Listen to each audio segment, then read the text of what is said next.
আসসালামু আলাইকুম। আজকের ভিডিওতে আমি 10 ধরনের এমপি প্রার্থীদের কথা বলবো যাদেরকে আমাদের বুথ দিয়ে নির্বাচিত করা উচিত নয়। যারা নির্বাচিত হয়ে সংসদে গেলে আমাদের এলাকার উন্নতি না হয়ে বরং অবনতি হবে।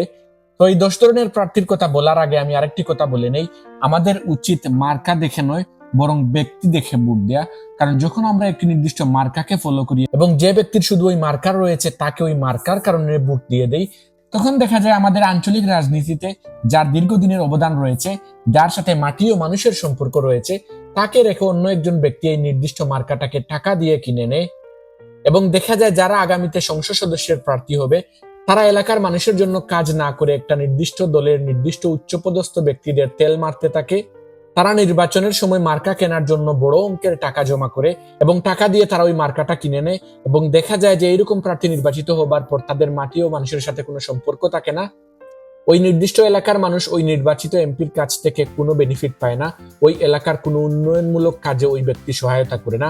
কারণ সাধারণ মানুষের পালস বুঝে না, সে সাধারণ মানুষের সাথে কিভাবে চলতে হয়, সাধারণ মানুষের কি ধরনের সমস্যা রয়েছে সেগুলো সম্পর্কে তার কোনো জ্ঞান রাখে না। এজন্য আমাদের উচিত ব্যক্তি দেখে ভোট দেয়া।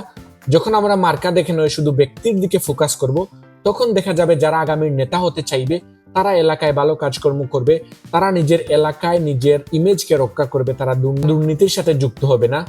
আর আপনার এলাকায় যদি আপনি কোনো অযোগ্য কাউকে শুধু মার্কা দেখে নির্বাচিত করেন, সেটা আপনার ভুল, আপনাদের ভুল। সেক্ষেত্রে আপনার এলাকায় বাংলাদেশের অন্যান্য এলাকা থেকে পিছিয়ে থাকবে, কারণ আপনি অযোগ্য ব্যক্তিকে নির্বাচন করেছেন, কারণ আপনি শুধু মার্কা দেখে অযোগ্য লোককে নির্বাচন করেছেন। চিন্তা করে দেখেন বাংলাদেশের সকল মানুষ যদি মার্কা দেখে নয় ব্যক্তি দেখে ভোট দেয়, এবং এইরকম যদি দেশের সকল যোগ্য প্রার্থী যারা রয়েছে তাদের সবাইকে আমরা দলমত নির্বিশেষে যদি আমরা তাদেরকে নির্বাচিত করি, তাহলে চিন্তা করে দেখেন আমাদের সরকার কতটা শক্তিশালী হবে, আমাদের সমগ্র বাংলাদেশের উন্নতি কিভাবে ত্বরান্বিত হবে। এখন আমি বলবো কোন 10 ধরনের প্রার্থীদেরকে আমরা ভোট দেব না। প্রথম ক্যাটাগরি হচ্ছে যাদের নিজস্ব আয়ের কোনো লিগ্যাল সোর্স নেই, অর্থাৎ যে সকল নেতাদের রাজনীতি শুধুমাত্র পেশা। চিন্তা করে দেখেন যার নিজস্ব আয়ের কোনো সোর্স নেই সে কিভাবে দুর্নীতি না করে থাকবে? সে তো আর পেটে পাথর বেঁধে থাকতে পারবে না। ক্ষুধার রাজ্যে পৃথিবী গদ্যময়, পূর্ণিমার চাঁদ যেন জলসানো রুটি। মানুষ নিজের খিদে মিটানোর জন্য মানুষকেও খেয়ে ফেলতে পারে, সেখানে একজন নেতা যার কোনো আয় নেই সে কিভাবে ক্ষমতায় গিয়েও দুর্নীতি না করে থাকবে? এবং এই ধরনের নেতারা যখন ক্ষমতায় যায় তখন তারা যদি ক্ষমতায় না থাকে তখন তারা কিভাবে খাবে, কিভাবে চলবে, সেটার চিন্তা করে তারা হাজার হাজার কোটি টাকা বিদেশে পাচার করে রাখে। এবং এ সকল নেতা তাদের মতো কিছু অপদার্থ লোককে, বেকার লোককে তাদের পক্ষে স্লোগান দেওয়ার জন্য টাকা দিয়ে তাদেরকে পুষে রাখে। কারণ তারা জানে পাপ বাপকেও ছাড়ে না, তো তারা তো অবশ্যই একদিন দোরা খাবে। যখন তারা দোরা খাবে তখন এই লোকগুলো তাদেরকে শোডাউন দিয়ে জেল থেকে ছাড়িয়ে নিয়ে আসবে, এই লোকগুলো তাদের পক্ষে কথা বলবে। এবং ক্ষমতায় গিয়ে এরা এত বেশি দুর্নীতি করে ফেলে যে পরে এরা আর ক্ষমতা ছাড়তে চায় না, কারণ এরা জানে যদি এদের ক্ষমতা না থাকে তাহলে এরা ধরা পড়ে যাবে, এদের দুর্নীতি ধরা পড়ে যাবে। এবং এইরকম নেতারাই হচ্ছেন স্বৈরাচার তৈরির প্রধান ফ্যাক্টর। এরকম লোকরাই নিজেদের সরকারকে স্বৈরাচার হতে বাধ্য করে, নিজেদের দুষ্কর্মের কারণে ধরা পড়ে যাবে বলে এরাই ক্ষমতা ছাড়তে চায় না। 2 নম্বর ক্যাটাগরিতে আছে যারা নিজেদেরকে এলিট মনে করে, যেমন মির্জা আব্বাসদের মতো লোক যারা সাধারণ মানুষের স্পর্শে নিজেদেরকে অপবিত্র মনে করে। আমাদেরকে চুজ করতে হবে ওসমান হাদির মতো নেতাদেরকে, যারা নির্বাচনের আগেও আপনাকে বুকে জড়িয়ে ধরবে, নির্বাচনের পরেও আপনাকে জড়িয়ে ধরবে। এবং এরকম প্রার্থীদেরকে আমাদের নির্বাচিত করা উচিত, যাদেরকে আমরা নির্বাচনের পরেও জবাবদিহিতার আওতায় নিয়ে আসতে পারবো, যাদেরকে আমরা গিয়ে জিজ্ঞেস করতে পারবো সে কেন এটা এরকম করলো। এই সকল বাঙ্গু এলিটরা বাংলাদেশের রাজক্ষমতাকে নিজেদের বাপ দাদার সম্পত্তি মনে করে। তারা মনে করে বাংলাদেশের সাধারণ জনগণকে শাসন করার ক্ষমতা শুধু তারাই রেখে থাকে, আর বাকিরা সবাই ফকিন্নি। যেরকম শেখ রুমিনুর রহমান হাসনাত আব্দুল্লাহকে ফকিন্নি বলেছেন।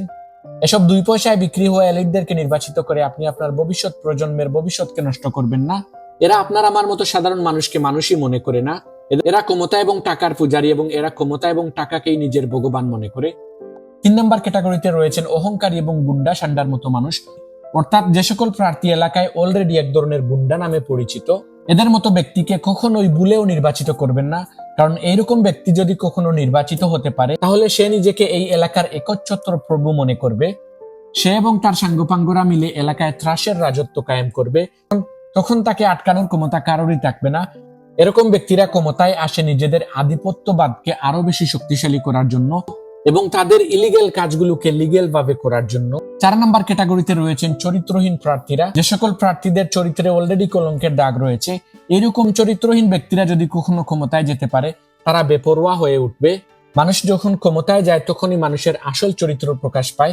তো যাদের উপর অলরেডি এলিগেশন রয়েছে, এই সকল ব্যক্তিরা যখন ক্ষমতার ছোঁয়া পাবে, তখন তাদের ভিতরকার পশুত্বটা জেগে উঠবে এবং দেখা যাবে যে এরকম ব্যক্তিরা তাদের এলাকার দুর্নীতিবাজদের গডফাদার হয়ে বসে থাকবে। তাদের ছত্রছায়ায় থেকে একদল গুন্ডা বাহিনী পুরো এলাকায় ত্রাসের রাজত্ব কায়েম করবে।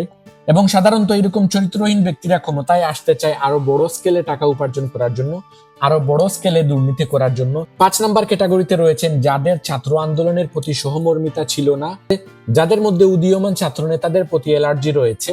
এরকম ব্যক্তিরা পরিবর্তন চায় না, পরিবর্তনে এরা ভয় পায়, অথবা পরিবর্তন কি সেটা তারা জানেই না। এরকম ব্যক্তিরা সাধারণত আপার এজেন্ট, দিল্লির এজেন্ট। আপার সাথে ক্ষমতার ব্রেকআপ হওয়া এদেরকে সবচেয়ে বেশি কাঁদে। এরকম অতর্ব নেতারা দেশ ও দশের শত্রু। এরকম নেতাদেরকে চিহ্নিত করুন যারা ছাত্র আন্দোলনের প্রতি যাদের সহমর্মিতা ছিল না, যারা জুলাইকে মানে না, যারা এখনো দিল্লির প্রেসক্রিপশনে চলে।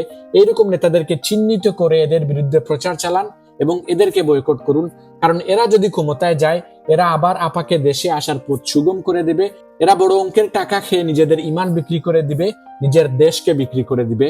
6 নম্বর ক্যাটাগরিতে রয়েছেন যারা বর্তমানে এই আধুনিক পৃথিবীটাকে বুঝে না, যারা এআই বুঝে না, যারা আন্তর্জাতিক ব্যবসা বাণিজ্যকে বুঝে না, যারা কালচারাল ওয়ারকে বুঝে না। এরকম ব্যাকডেটেড প্রার্থীকে কখনোই ভোট দিয়ে নির্বাচিত করবেন না, কারণ সে আপনার ভবিষ্যৎ প্রজন্মের ভবিষ্যৎ কোন দিকে যাবে সেটার কোনো জ্ঞান রাখে না। এরকম ব্যক্তি ক্ষমতায় গেলে এলাকায় 2-1টি ব্রিজ বানাবে, 1-2টা বিল্ডিং বানাবে, আর এগুলোকে উন্নয়ন উন্নয়ন বলে গোলা ফাটাবে। দেশের জন্য টেকসই উন্নয়ন কি, দেশের মানব সম্পদের কিভাবে উন্নয়ন করা যায়, এগুলো তারা বুঝবে না। এবং আগামী 5 বছরে আপনার এলাকা বাংলাদেশের অন্যান্য এলাকা থেকে আরো 10 বছর পিছিয়ে যাবে। চিন্তা করে দেখেন, একটা ফোনকেও কিছুদিন পর পর আপডেট করা লাগে, কিন্তু যে সকল প্রার্থীর চিন্তাধারা এখনো 2000 সালের আগে পড়ে রয়েছে, আপনি কিভাবে তাদেরকে নির্বাচিত করে আপনার এলাকার উন্নয়ন আশা করবেন?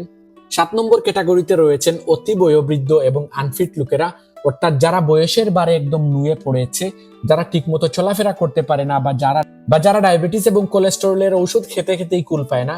আপনি কিভাবে মনে করেন যে এই ব্যক্তি যদি ক্ষমতায় যায় তাহলে আপনার এলাকার জন্য দিনরাত কাজ করতে পারবে? আমাদের বাংলাদেশের মতো উন্নয়নশীল দেশে আমাদের এরকম নেতা দরকার যাদের প্রচুর এনার্জি রয়েছে, যে দিনরাত কাজ করবে, যার মাথায় দিনরাত আইডিয়া আসবে যে কিভাবে এটাকে আরো ভালোভাবে করা যায়, কিভাবে দেশের এটা নিয়ে এইভাবে কাজ করা যায়, কিভাবে নিজ এলাকার কোন সমস্যাটি কিভাবে স্মার্টলি হ্যান্ডেল করা যায়, এবং কিভাবে এই 5 বছরকে সর্বোচ্চ কাজে লাগানো যায়। আমাদের এইরকম তরুণ নেতাদের প্রয়োজন। আমাদের সিলেটের কোনো একটি আসনের একজন প্রার্থীকে দেখেছি, যিনি 2 হাতে 2টা লাঠি দিয়ে কোনোভাবে হাঁটতেছেন। উনাকে যদি কেউ আশপাশ থেকে ধরে না রাখে, তাহলে উনি যে কোনো সময় পড়ে মারা যাবেন। এরকম ব্যক্তিও চাচ্ছেন সংসদে নির্বাচিত হয়ে যেতে। আমি জানি না এই লোককে কারা ভোট দেবে এবং এই লোক ক্ষমতায় গেলে কার জন্য কি করতে পারবে। যে ব্যক্তি নিজের শিরদাঁড়া সোজা করে দাঁড়াতেই পারতেছে না, সেই ব্যক্তি আবার দেশের ক্ষমতায় গিয়ে 5 বছর এরকম একটি গুরুত্বপূর্ণ পদে দেশের কোন কাজে আসবে সেটা সম্পর্কে আমার কোনো জ্ঞান নেই। 8 নম্বর ক্যাটাগরিতে রয়েছেন অসহিষ্ণু মানুষ, অর্থাৎ যারা পরমতকে সহ্য করতে পারে না। গণতান্ত্রিক মানুষ হবার প্রধান শর্ত হচ্ছে আপনাকে অন্যের মতামতের প্রতি আপনার সম্মান থাকতে হবে, আপনাকে অন্যের মতামত সহ্য করার মতো মন মানসিকতা রাখতে হবে। এখানে আপনি যদি একজন অসহিষ্ণু মানুষকে নির্বাচিত করেন, তাহলে দেখা যাবে যে তার মতের মিল না থাকার কারণে সে বিপক্ষ দলকে দমন পীড়ন করবে, সে নিজের নীতি নৈতিকতাকে জলাঞ্জলি দিয়ে প্রশাসনকে নিজের প্রয়োজনে ব্যবহার করবে, নিজের বিপক্ষ দলের মানুষদেরকে দমন করবে এবং এলাকায় সবসময় একটি নৈরাজ্য বিরাজ করবে। 9 নম্বর ক্যাটাগরিতে রয়েছেন যারা আপনাকে ব্যক্তিগতভাবে কোনো কিছু দেয়ার লোভ দেখায়, আপনার ব্যক্তিগত লাভের জন্য তাকে ভোট দেওয়ার কথা বলে। যে আপনাকে দান করার লোভ দেখায়, সে আপনাকে ভিক্ষুক হিসেবে জিইয়ে রাখতে চায়। মনে রাখবেন, যে আপনাকে দান করবে তার হাত সবসময় উপরে থাকবে। যে আপনাকে বিনা পরিশ্রমে কোনো কিছু দেওয়ার প্রতিশ্রুতি দেয়, সে আপনার প্রভু হয়ে থাকতে চায়। এরকম ব্যক্তিরা যখন ক্ষমতায় যাবে, তখন সে হয়ে যাবে আপনার প্রভু, আপনি হয়ে যাবেন তার দাস। নির্বাচনের পরে এরকম ব্যক্তির সাথে আপনি দেখা করারও সুযোগ পাবেন না।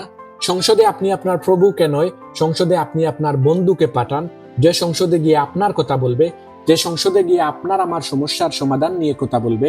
সর্বশেষ ক্যাটাগরিতে রয়েছেন সেই রকম প্রার্থী যাদের নিজের এলাকার মাটি ও মানুষের সাথে কোনো সম্পর্ক নেই, যারা নিজের এলাকার কোন কোন সমস্যা রয়েছে সেটা সম্পর্কে জানে না, বা যাদের কাছে তার এলাকার সমস্যার সমাধানের জন্য কোনো সুনির্দিষ্ট প্ল্যান নেই। এরকম ব্যক্তিকে যদি আপনি নির্বাচিত করেন, তাহলে যখন সরকার থেকে নিজের এলাকার উন্নয়নের জন্য কোনো বাজেট আসবে, সেটা সে কোন জায়গায় খরচ করলে সবচেয়ে ভালো হবে সেটা সে জানবে না, বরং তার আশেপাশে থাকা তেলবাজ যে সকল কর্মীরা রয়েছেন তাদের পরামর্শে তাদের সুবিধাজনকভাবে এলাকায় কিছু কাজ করাবে এবং বাকি টাকাটা সে এবং তার কর্মীরা মিলে আত্মসাৎ করে ফেলবে। তো সর্বোপরি আমি বলতে চাই, এবারের সরকার হোক জনগণের সরকার, আমরা প্রার্থীদের মধ্যে যাকে আমাদের বন্ধু মনে হয় আমরা তাকে ভোট দেই। আমাদের নিজেদের আসনের সর্বোচ্চ যে যোগ্য ব্যক্তি রয়েছেন আমরা তাকে ভোট দিয়ে সংসদে পাঠাই, তাহলে সেই আমাদের এলাকার সর্বোচ্চ উন্নয়নে সহযোগিতা করতে পারবে। যে সৎ ব্যক্তি এলাকায় ন্যায় বিচার প্রতিষ্ঠা করার মতো শক্তি রাখে, যার কাছে আমাদের সমস্যার সমাধানগুলো নিয়ে সুনির্দিষ্ট প্ল্যান রয়েছে, যে সংসদে গিয়ে আমি এবং আপনার কথা বলবে, এরকম ব্যক্তিকে নির্বাচিত করি, বাংলাদেশকে নতুনভাবে গড়তে সহায়তা করি। আসসালামু আলাইকুম।